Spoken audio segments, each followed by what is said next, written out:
Iran ने अब जाकर बिल्कुल सटीक धमकी दी है। लीजिए दोस्तों, जंग के करीब एक कदम और हम आगे बढ़ गए हैं। जैसा मैंने आप लोगों को पहले ही बताया था कि हालात जंग के क्या बने हुए हैं, 3 दिन से तो चल ही रही है चीज़ें। अब ये supreme national council Mohammad Baqir Zolghadr, जो security of supreme national council हैं, यानी जो सुप्रीम लीडर का जो ग्रुप है, उनके ये हेड हैं, इन्होंने कहा कि अब अगर ईरान के इंफ्रास्ट्रक्चर पर हमला किया जाता है, चाहे वो हमारी पटरियां हो, रेल की सड़कें हों, हम इजराइल पर हमला करेंगे। ये हुई बात।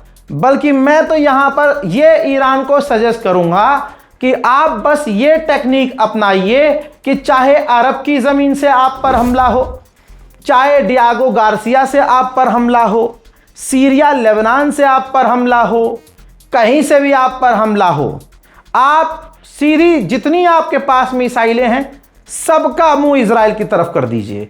जहां से हमला आप पर हो, कहीं से भी कोई मतलब नहीं, आप सीधा मिसाइल इजराइल पर दागिए। ईरान अब तैयारी में है और ईरान मुंहतोड़ जवाब देने की तैयारी में है। अमेरिका और ईरान की जंग दोबारा शुरू ना हो जाए, मीडिएटर्स लगातार मेहनत कर रहे हैं।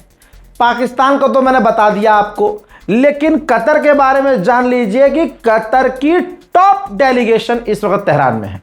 अल्लाह अकबर। देखिए ये कतर की मतलब कितनी अच्छाई है, ये कतर का दिल है। अल्लाह कतर को सलामत रखे और ईरान को भी ऐसे देश जो इस जंग को ख़त्म करवाना चाह रहे हैं उनके साथ नरमी बरतनी चाहिए। कतर तमाम चोटें खाने के बावजूद ईरान के अंदर है और डी एस्केलेशन के लिए, ताकि जंग की शुरुआत ना हो, उस पर ईरान में रह के काम कर रहे हैं। अब दोस्तों एक पॉजिटिव खबर है, ये देखिए F-22 इजराइल के अंदर अमेरिका ने तैनात किए हुए थे फाइटर जेट। अब वो फाइटर जेट इजराइल से उड़ान भर के वापस अमेरिका जा रहे हैं। लेकिन इसका मतलब ये नहीं है दोस्तों कि आप इन गुलाबी सुअर पर, इजराइल पर फिर से यकीन कर लें। जैसा मैंने अभी एक खबर आपको बताई, अगली खबर देख लीजिए, यकीन बिल्कुल नहीं करना इन लोगों पर। अमेरिका का एयरक्राफ्ट कैरियर जो ईरान से, ओमान से दूर हो गया था, वो दोबारा वापस ओमान के करीब आ गया है। तो दोस्तों फिर क्यों करें भरोसा हम अमेरिका पर? नहीं करना चाहिए। रशिया ने दूसरी बार ऐलान कर दिया है कि हम अपना स्टाफ, अपने वैज्ञानिक ईरान के बुशहर न्यूक्लियर पावर प्लांट में दोबारा भेज रहे हैं। अब यह बात क्लियर है कि अगर कतर पहुंचा है ईरान में, मुलाजा फरमाइए, पहुंचा है ना, पाकिस्तान लगातार ईरान के विदेश मंत्री से कांटेक्ट में है और अरब के 2 देश और हैं जो ईरान से इस वक्त टच में हैं। सऊदी अरब कोई नेगेटिव बात ईरान के खिलाफ कर नहीं रहा है, पता है फिर क्या होगा। ऐसे में सबको पता है कि ईरान अगर, क्योंकि घायल है शेर, और फिर जब वो पंजा मारेगा तो दुनिया पर असर होगा। इस वक्त ईरान और गुस्से में है। अब दोस्तों मामला यहां पहुंच गया है, डोनाल्ड ट्रंप की तीनों टांगें कांप रही हैं। मैंने कल से बता दिया है आपको कि भाई तीनों टांगें कांप रही हैं।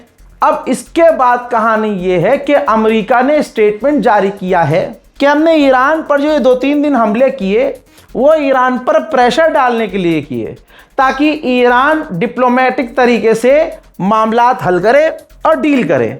है इस बात का कोई मतलब बनता है? ये बेतुकी बात है, क्योंकि दिख गया इनको, अमेरिकी इंटेलिजेंस को पता चल गया कि ये 3 दिन जो हमने हमले किए हैं, ईरान हमारे गुड़गांव को सुझाने वाला है। और ईरान ने अपने तमाम अरब साथियों से कह दिया था कि मुन्ना बीच में मत कूदना वरना लाल हो जाएगी। अब इसके बाद तमाम अरब देश ईरान को समझाने लगे, अरे भाई भाई भाई भाई भाई भाई प्लीज भाई, ये वाला। अब ट्रंप की गवर्नमेंट ने कहा कि भाई हमने तो ये इसलिए हमला किया था ताकि ईरान प्रेशर में आए और बातचीत के जरिए मामला हल करवाए, और हमारा कोई भी इरादा नहीं है कि हम इजराइल से कहें कि ईरान पर हमला करो। अल्लाह अकबर, अल्लाह अकबर। लेकिन रुकिए, इस बयान पे हमें ज्यादा खुश नहीं होना है, क्योंकि वो गुलाबी सुअर है।